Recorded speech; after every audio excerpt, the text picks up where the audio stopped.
I guess I'm live. Yeah, hey, here I am. Hi guys. I got the camera working, crossing my fingers that it's going to keep working for the whole show. I don't know. I don't know if it's a loose wire in the camera or what's going on with the USB ports, but it's kind of like this thing where it's recognizing and not recognizing. So, but I am here. I am live. It is time.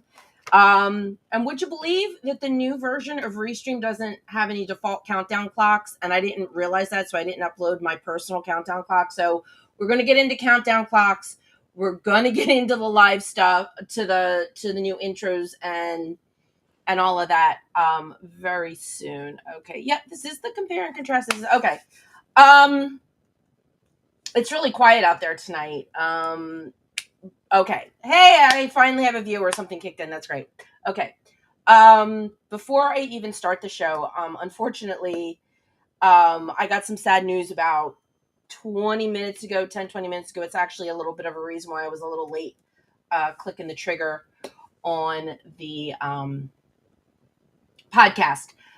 For those of you that are in the Star Trek videocast podcast community, I know you follow more than me, and that's totally fine because you always know that I am always here is telling everybody that there's plenty of room for everybody. And there have been some amazing podcasts out there that I have been more than happy to support and follow. And one of them is the Sci-Fi Sisters.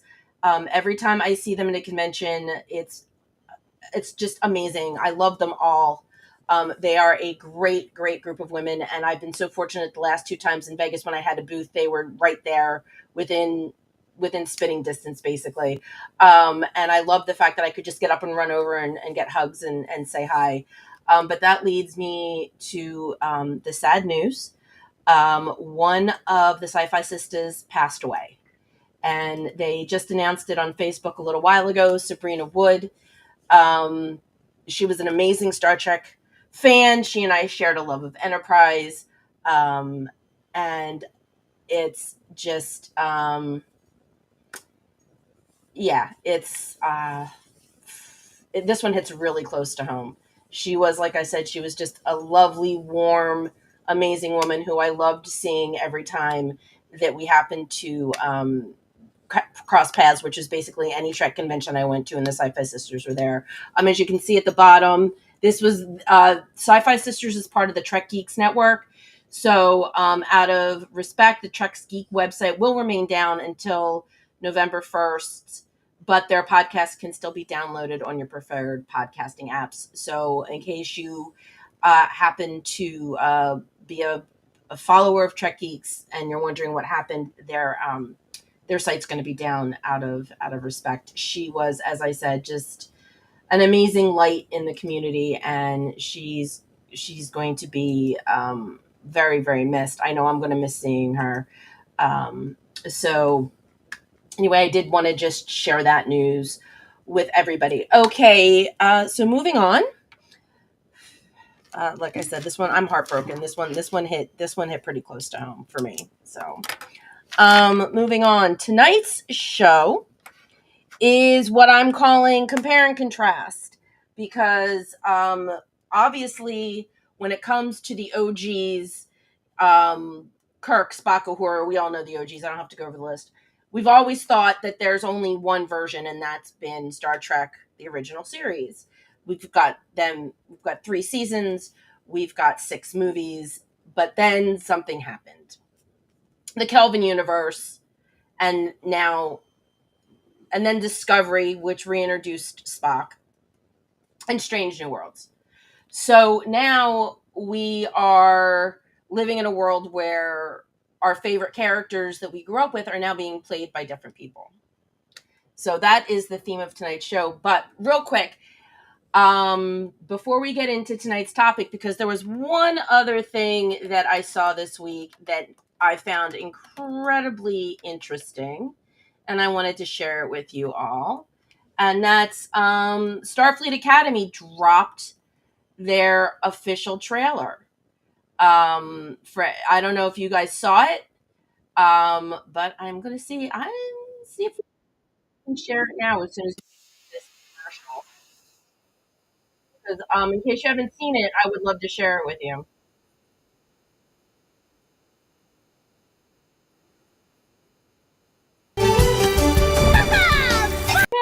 Starfleet Academy trailer starts now. Caleb. What's that one? Right there. Right there.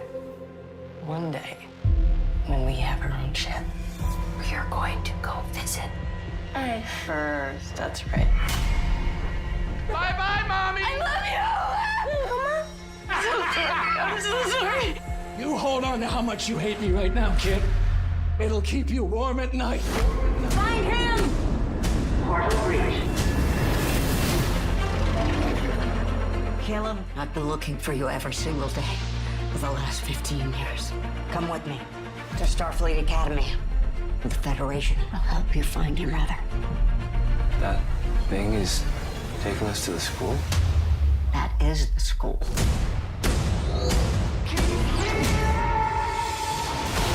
Being a cadet in Starfleet Academy means being open to the people around you. I understand sometimes I feel invisible, but mostly awkward. Let's go! Show me you're worthy of this uniform! I want to be captain. I need to be captain. My family, you're either the center of the universe or you're nothing. A warrior does not let a friend face danger alone. I've spent my whole life getting away from stuff, letting someone in. It's hard. If I lose control, I can hurt people. Doesn't scare me. I'll owe you something. It is coming with a big red bow just for you.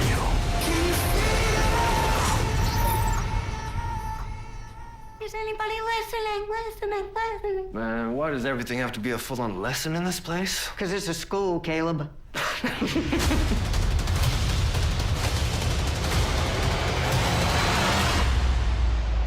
It's time for you to stop telling the story.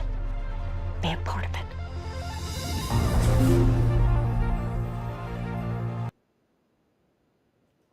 Well, I thought that looked really interesting. I really wanted to share that with everybody because it's making me excited. I know a lot of people were on the fence. A lot of people want legacy, and I completely get that. But I was really excited for after seeing the trailer. I just realized on the second watching that Paul Giamatti's the bad guy, which is very cool. And we've got him in makeup. But I'm really looking forward to Holly Hunter. I actually just watched over the weekend, just for the hell of it, because I got tired of looking for a new movie to watch. I watched Batman versus Superman. I happen to like the Snyderverse. I did like the new Superman, but I think I'm just more Snyderverse right now. Gunn's going to have to do a little bit more to pull me in. Not that I don't love Peacemaker. Have not watched the season finale yet, so no spoilers. I did love Peacemaker. And I did really like the new Superman movie, but anyway, just went off on a tangent. Sorry guys. Holly Hunter was in Batman versus Superman, and I was watching, I'm like, that's right. You're going to be in Starfleet Academy. And then I saw the trailer and I got really excited. I thought that it looked really, really good. So I'm really looking forward to seeing where it goes. Obviously it's a school. Obviously there's probably going to be some classic tropes. The overachiever was obviously already introduced to us. And of course there's going to be, the other cliques or whatever, but I'm really assuming there's still cliques, 800 years from now, and Tilly's back. And I do love Tilly. And I love that they're letting Holly Hunter do the snark. I love Holly Hunter, like I said, and I'm ready to enjoy her in this role because just from watching the clip, I think she's going to be really good. And of course, Bob Picardo's back as the Doctor. So I'm really looking forward to this. A little mix of old and new. You got Doctor, you've got Discovery. So I'm really looking forward to it. But like I said, tonight is all about compare and contrast. And I would love to hear your opinions about if you think that the new versions of our favorite OGs are good, bad, way off the mark, hitting the, however it is. Not really going to talk about the Kelvin universe as much as I want to talk about Strange New Worlds, because that's the one that takes place in the current timeline. That's the one that's in the prime timeline. So that's really the one that I want to address the most. And it's the one that we've been exposed to a little bit more. Whether or not they're going to come out with a fourth movie, who the hell knows? They keep talking about it, then we all forget about it, and just as we forget about it, they start talking about it again. So of course, the first person that I want to start talking about would be Pike, Captain Pike, because it's interesting. He's the one that we knew the least. We knew he existed. We got, 2 hours worth of Pike from the cage when we finally were able to watch the cage, and most of it, if we saw the menagerie before we saw the cage. But there's literally only that one episode that we really get to know anything about Pike. And I feel like when we meet Pike in that episode in the cage, he's burnt out. He's getting burnt out. He's getting tired of everything. He makes one snide comment about having women on the bridge, which I just think was kind of a nod to the time, which that just popped in my head, which is why I mentioned it. But he's kind of just like very. I mean, he's obviously he's passionate. You get to learn a couple things. You get to learn that he's a horse person, which I loved. He's obviously very, very dedicated to his job, dedicated to his crew. And you get to see him do a couple. I mean, and obviously he's smart. He figures, he's quick on his feet. He's good. He figures things out. He figures out the Telosians, and how they can't deal with anger. So, but you don't, and he likes horses. And what else do you walk away with? He's you feel almost like he's dwindling down. You're like, oh, the space thing is just all we do is run around and explore the galaxy, and then he comes across this and then he comes across the Telosians, and I don't feel like they, did anything to renew his desire to be out there. But then when you get Anson Mount in the captain's chair, he's way more personable. He's got a much more emotional connection to his crew.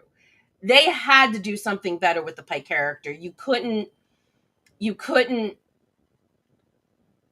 take Jeffrey Hunter's character. You couldn't take him as he was written in the 60s and leave him that way. Maybe if the cage had been the pilot that moved them forward, you would have seen Pike get a renewed sense towards his exploration and what he was doing and his commitment to Starfleet and everything. But you never got that chance. So it's almost like they had to treat it from scratch. And they bring in Anson Mount. And maybe somehow finding out that his career in Starfleet is finite because he knows what's going to happen. And he knows what happens if he tries to change it. He already found out what happens if he tries to change it. So maybe now he's thinking more along the lines of, I can't change it. So I'm here. I'm going to do everything I can. I'm going to be the best captain I can. I'm going to enjoy every moment. And maybe that's why he cooks so much. Maybe that's why you see him, taking time away from the chair and cooking and enjoying his life and the girlfriend. Maybe that's all just a simple matter of he found out what's going to happen to him. And once he found that out, and then you find out you can't change it, maybe that's a really good way to look at why the Pike from the cage is a different Pike than the Pike that we're seeing now. But I mean, you can't argue with Anson Mount's portrayal. I don't think. I think he's a good captain. I think he was a perfect follow-up to Jeffrey Hunter. I mean, Bruce Greenwood. I said we weren't going to talk about Kelvin too much. There is the incarnation in the Kelvin timeline with Bruce Greenwood, where the one thing about that is that he ended up in a wheelchair, but then he ended up getting healed, but then he ended up getting killed. So it's just interesting to see that, Captain Pike, different timelines, he's still kind of ending up, it's still, he doesn't come to a good end. He didn't come to a good end in the Kelvin timeline either. But you really didn't get to know him too much. So All you knew was that he was the one in that iteration. He's the one that got Kirk into Starfleet. So the next two people I want to talk about are Scotty and Uhura. Now, I've said this before, and so you all know how I feel. I love seeing these characters kind of in the raw. You because you've got Ensign Uhura, and not Lieutenant Uhura. I think is it Lieutenant Scott? He's not a commander yet. He's not the chief engineer yet. He's got Carol Kane as a mentor, which I think is amazing. And you're seeing kind of, he runs off and does things by himself. So you're already seeing that kind of independent streak. Like, I know what's best. That obviously Carol Kane has to pull in and explain to him that he's part of a team, that he needs to learn how to work as a team. And you know what? Doesn't matter whether you're the head engineer or just on the engineering department, you still need to work as a team. So you kind of see where he's a really good independent thinker. He's really good at doing things on his own and figuring. He wants to be the problem solver. You can already see that. He wants to be the problem solver. He wants to be the guy that fixes everything, which makes perfect sense. It lines up. The trajectories line up that you could see this version of Scotty growing into the Scotty who was the chief engineer on the Enterprise. He's still a little unsure of himself, still a little unsteady on his feet, but you're getting those glimpses. And it's the same thing with Uhura. She's unsteady on her feet. She's a little tentative, but like you saw in the episode where she wanted them to go save Ortega, she's advocating for what she believes in. She's standing up for what she believes in. She knows that Ortega's still alive. She did that little fudgy thing just so that she could go see her, because she knew that she was alive. So you already see that there's a strength in her. But again, she's an ensign. She's in a learning process. That strength is going to come out, and you're going to see all of that. Uhura got better in the movies. The movies being in the 70s, 80s, and 90s, the movies are really what allowed the character of Uhura to blossom. And you want to blame this probably on the 60s, on a lot of the stuff that Gene Roddenberry still kind of had to pull back on. And one of those things was the portrayal of women on television. He got Uhura on the bridge. He put her, I think we talked about this, he put her in that position on the bridge because she couldn't be edited out. Affiliates had the option to edit certain things out for time or for whatever reason they felt like they wanted to edit it out. And so Roddenberry put her behind the captain so that when Kirk was on the bridge and he was talking, you couldn't edit her out just because she was a black woman and a lieutenant on the bridge. But again, and we're going to talk about this a little bit more when it comes to Nurse Chapel. But again, so there were certain things that he let her do that she was more able to do in the movies, because by then, obviously, she was a commander and it was a different time, and she could do things like pull phasers on people and make them walk into the closet. I mean, even though she wasn't in the search for Spock, except for the beginning and the end. I mean, that scene where she's just like, is this enough excitement for you? Get in the closet. Or she did that. I mean, even doing that little dance on 5 where she was just luring people. She definitely had more presence, I think, in the movies. The one thing that I've always had a problem with, though, and I know that they did this I'm sure they did this for comic effect, but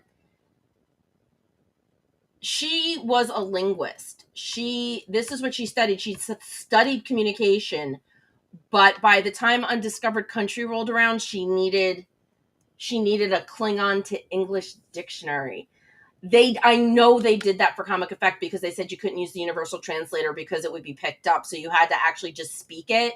But don't you feel like, in a way, I feel like they did her a bit of disservice in that movie, because ha ha ha funny, but they should have found something else for comic effect, because Uhura, should have and probably does speak Klingon. So, because you would think they were their biggest enemy back then. So if you're going to be if you're going to be a head of communications, you're going to know, without a universal translator, you're going to know your enemy's language inside and out. It was different for Hoshi Sato had no choice. She had just helped them develop the universal translator. But that doesn't mean that people that followed her didn't have to have some basic, and I'm not saying, and horror definitely is not basic by any means, but that's what I'm saying.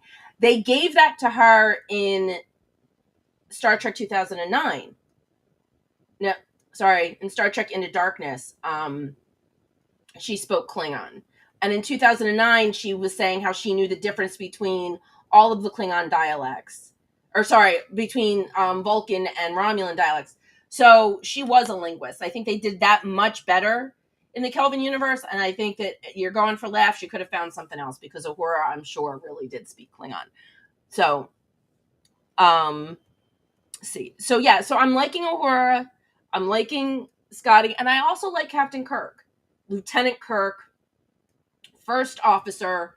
He's got the Kirk swagger, but then when he's doing the command stuff, he's still a little shaky on his feet. Perfect blend of what you would expect from somebody with an ego. Perfect blend of what you would expect from somebody who cheated on the Kobayashi Maru because they don't believe in the no-win scenario. It's still, that was still a test, and that was still in the safety of Starfleet Academy. And he's out there, and he is good, and he's got the swagger, but then you get to see him step into the command chair for the first time, and that's where you see him get rocky. And I thought that, again, that was really well done. I liked the way they played those two against each other. Because he's really confident, but he needs more, and he just needs more time to season himself. But you can also, again, I think you can really see him getting to where he needs to be. Okay, Christine Chapel. This is the one. Christine Chapel is the biggest departure from the character from TNG or TOS. Biggest departure. It's obvious. She's out there. She's exploring. I like how you got to see her when she met Corby, because that was something that was covered. That was, I think, her one episode. Like, that was her one big episode.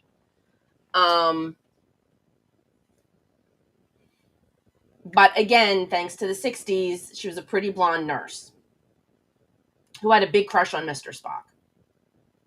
And that's really all we knew about her. She was absolutely a competent nurse. You know, she was a good nurse and everything. And again, to make up for everything that they had to do in the 60s, by the time the movie rolled around, she was a doctor. So obviously they were expanding her character again, because it's not the 60s anymore. So let's do something more for this character. But she was a quiet, demure nurse on a starship. That's basically all she was, with a big crush on Mr. Spock. Now that she's on the Enterprise, again, you're finding out that she was in wars. You're finding out that she's a badass. You're seeing that now that she's got the crush on Spock, she ended up acting on it instead of just, bringing him plomeek soup, which, by the way, was really funny when she actually made it for him on the show, and it was bad. I thought that was really a cute nod. I thought, in my mind, that was a nod during the muck time when in S&W she made him plomeek soup, and then they're like, it's bad. I thought that was really, it had to, in my head, you will not convince me that was not a nod to a muck time. But again, they're like, you know what, we're going to make her a bigger character in Strange New Worlds. So of course they had to flesh her out more. So she is a complete departure. She's blonde and her name's Christine Chapel. Besides that, very little in common. Majel Barrett could have played a kick-ass nurse. It just, in the 60s, it wouldn't have worked. So Flash forward to SNW, and now, like I said, a lot of SNW I feel is making up for the disparity between the 60s and now, where you can have these amazingly strong women characters, female characters that are, I almost said armory officers, heads of security, and they pilot the ship. Not, on a regular basis, things that you didn't see back in TOS.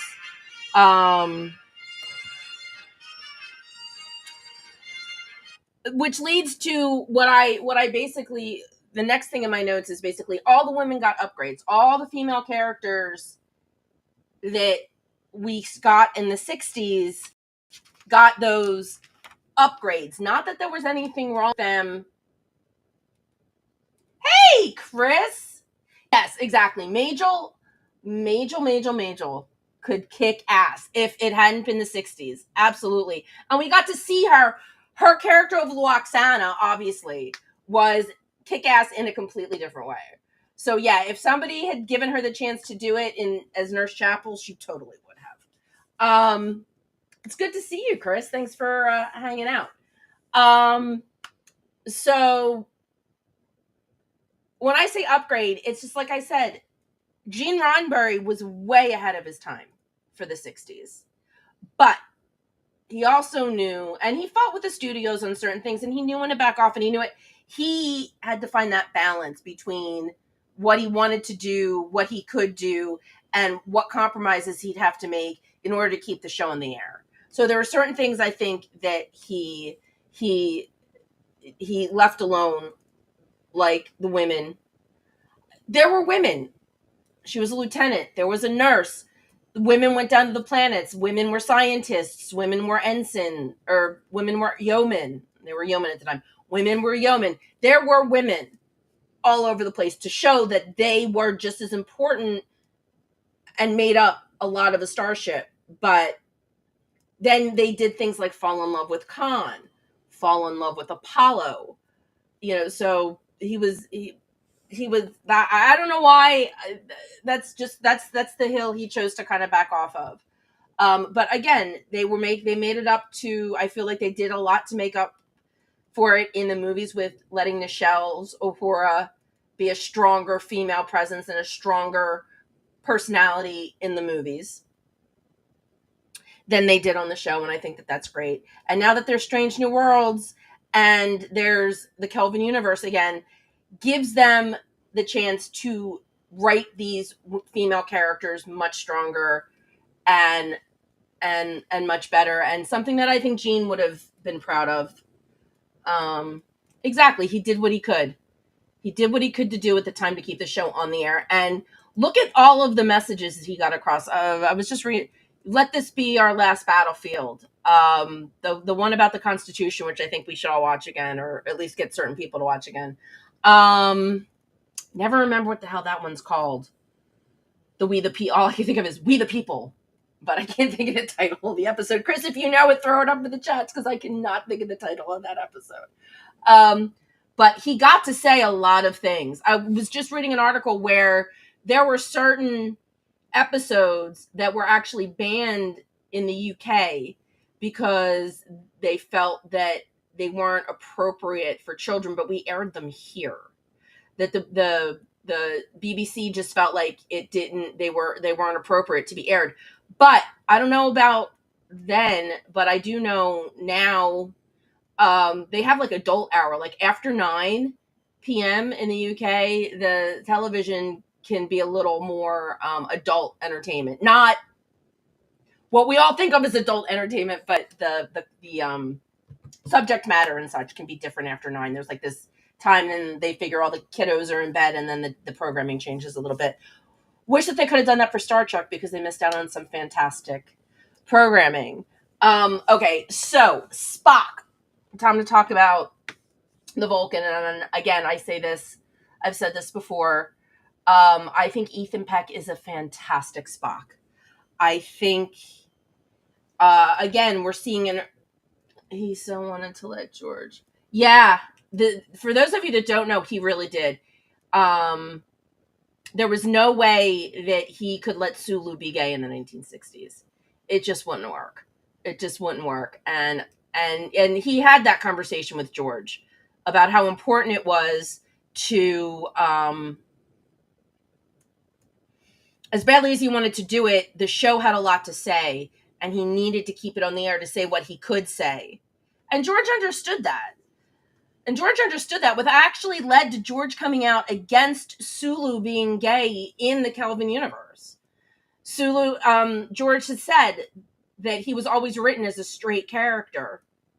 Regardless of why, he was written as a straight character.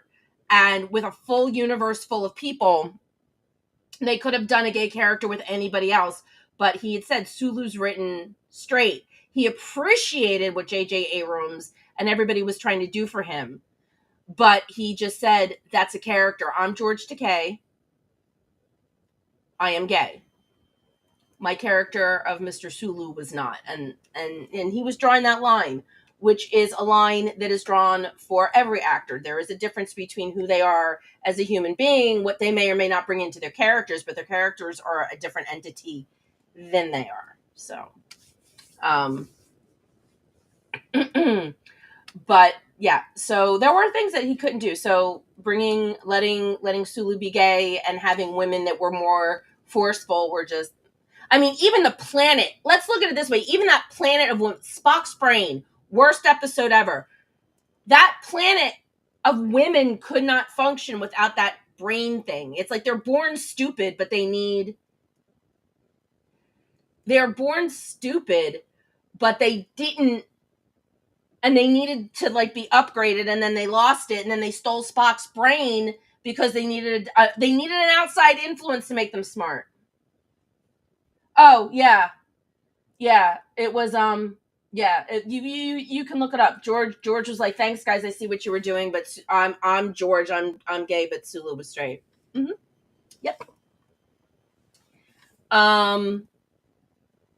So yeah, as always, when you come onto my show, the one thing everybody needs to learn, I completely and always will digress. And that's what I'm doing right now. So I went off on this tangent, which is fine because it's my show and I do like the tangent every now and then. But Spock, I've always enjoyed.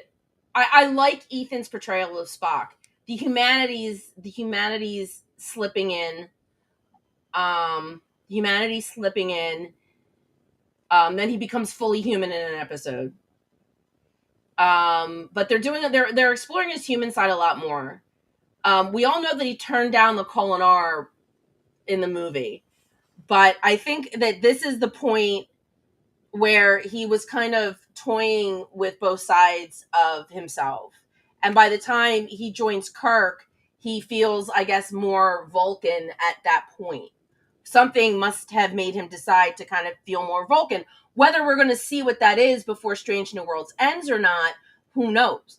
But I am really enjoying watching Ethan balance and he's figuring out who he is. You know, because I mean, he's now, you know, he went through Starfleet Academy. He's now around humans all the time. He's not. So I think it's interesting. Obviously, something between Strange New Worlds and TOS in the timeline made him decide to lean more into his Vulcan side. But then when push came to shove, he decided he didn't want to purge all of his logic, and he kept. So I think it's like a Rumspringa almost, like, you know, the Amish, at 18, you get to go out into the outside world to decide what you want to be. And I think that's whether you want to come back to the Amish community. And I think that's what Spock was doing. He was trying to decide what community he wanted to belong to. And that's what he's working through in Strange New Worlds. Get to Enterprise. He's very Vulcan, except when he smiled once again amok time. He smiled in amok time because Jim was alive. I always wondered what happened when T'Pau found that out. I would love to know. I don't know if there's a book or something, but if somebody knows, if there's somewhere and I know the books aren't canon, but if there is somewhere that somebody knows what T'Pau thought about when she found out that they were tricked and Kirk actually wasn't dead, I would love to know. Obviously, he didn't get excommunicated from Vulcanism from Vulcan because he got to come back and they put his crotcher back in. But anyway, but in the original series, he picked his Vulcan side, picked it. But then he didn't want to lose his humanity. He decided he didn't really want to lose the human side of him. He decided that it was worth keeping, or he would have purged all of his emotion. So, so I think really, this is one of the things I really enjoy about Strange New Worlds, is that I think they're doing the original characters a lot of justice, because we're getting to see them from the beginning, those glimpses of who they're going to be by the time they're all together on the Enterprise. You get to see these little glimpses, just enough to feel like we all now know that they obviously did not come out of the box the way we saw them on TOS. They had their bumps along the way. They had their academy days. They had their learning curves. And that's what we're getting to see in Strange New Worlds. And I think it's fantastic. And I really don't have any complaints, to be honest. Honestly, about the characters, I don't have any complaints. Obviously, my biggest complaint is him and Chapel hooking up. Because that kind of pulls it right out of the whole thing with Amok Time. And again, my favorite episode. So having that be said, I really, really, really don't have a problem with any of the character development. I think it's really well done. I would love to know your thoughts. You can either leave a comment on the show, follow me on socials, let me know what you think on X or Facebook or Insta. I would love to hear from you. So let me know what you think about anything we've talked about tonight. If you have ideas for shows in the future, this is my show. I'm always willing to take suggestions about shows. And as we close tonight, again, my heart is broken with the passing of Sabrina. I want to wish all of her fans, her friends, her family, everyone, I want to wish them peace at this time. Know that she was loved, and may her memory be a blessing to everyone that knew her, because she was absolutely, absolutely incredible. And everybody who knew her has lost a friend, but the Star Trek community as a whole has really lost a shining light. And so she is just one more reminder to tell the people that you care about that you do care. Tell them as often as you possibly can. There's no level of too much when it comes to telling people that you care about them, that you're never gonna hit I've done that too much. You should always tell the people that you care about how much you do care about them. And as we get ready to head out, stick around. Whom the heck knows what I'll come up with for a topic for next week, but I will be here Monday night, 10 East.